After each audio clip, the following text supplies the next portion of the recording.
Live and Let Die just had more a little bit of everything in it. You know, the glitz and glamour of the movies, the little reggae, the ballads. That song just had a little bit of everything in it.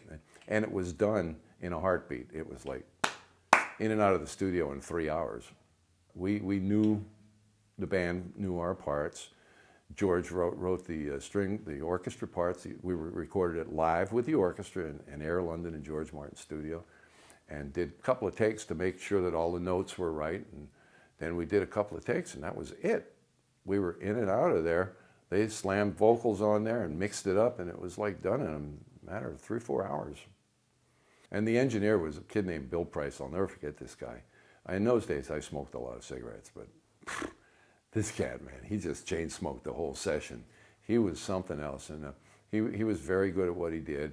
George's studio was awesome. You know, the whole floor was a wood floor suspended on Austin car springs, the way I understand. So the floor didn't meet the wall. So it had this beautiful, it was a great room, and I was in a half-enclosed drum booth, and the orchestra was right in front of me. And so Ray Cooper over there with some timpani and congas, and it was the best of the best. You know, there's something about England. The American film guys and sweetening sessions on big records always wanted to have the English sound, and the English people always wanted to have the American sound, you know. And when the first playback I heard, I went, when we were just working on notes, I went, whoa, this is pretty, and it was very easy to mix because the guy knew what he was doing, and George was there, and the parts were all right. It was a tremendous effort. I was there when Paul wrote it, though, and that was the amazing part. Because he said, yeah, they sent me the book, the Ian Fleming novel. I gotta read this. They want me to write the main title for it. I went, cool. So he read it, and the next day we're up at the house, and he's sitting around. He goes, James Bond, do-do-do. You know, he started do-do-do, do-do-do. 10 minutes later, I mean, 10 minutes later, the whole song was together. I'd never seen anything like that in my life. It was pretty amazing. It might be a little more than 10 minutes, but it did not take very long to craft that song. Then we started learning our parts, and the next thing, it was out.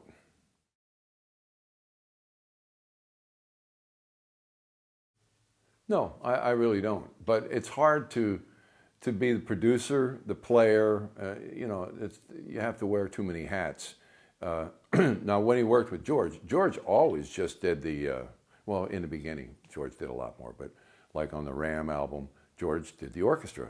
And Paul would sit down with George and say, now I want the trombones to be voiced like this, the violins to be voiced like this. So he was really hands-on as far as someone who doesn't read music.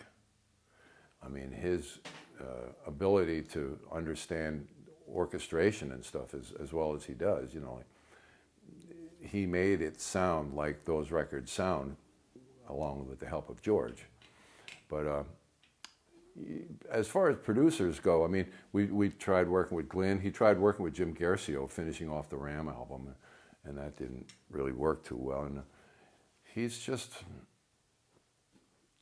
it's hard to hear what he hears in his head, and then somebody takes it another direction or doesn't quite pay it that same attention that he would, you know. So that was always a problem for him. But I mean, I still think that his first solo record, where it was just him doing everything, is brilliant.